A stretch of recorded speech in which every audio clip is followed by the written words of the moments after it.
तो काव्यखंड का आप लोग दूसरा पाठ पढ़ रहे हैं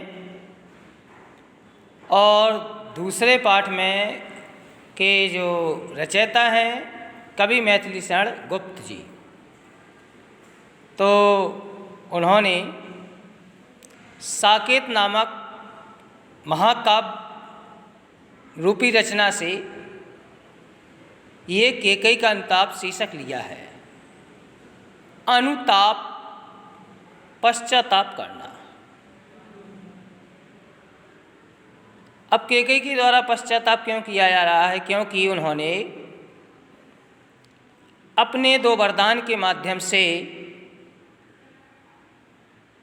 राम को वन भेज दिया था और भरत के लिए राज तिलक मांगे थे।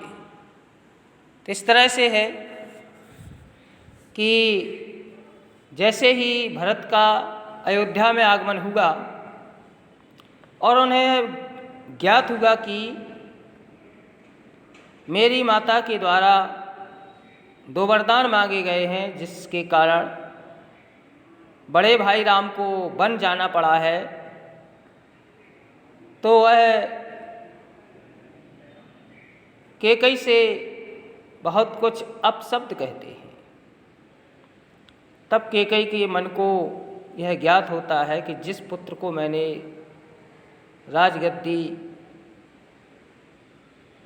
मांगी है वही पुत्र मुझसे अपशब्द कह रहा है। तो उसके हृदय में जो मन का विकार चल रहा था पुत्र मोह का, वो समाप्त हो गया और उसी पुत्र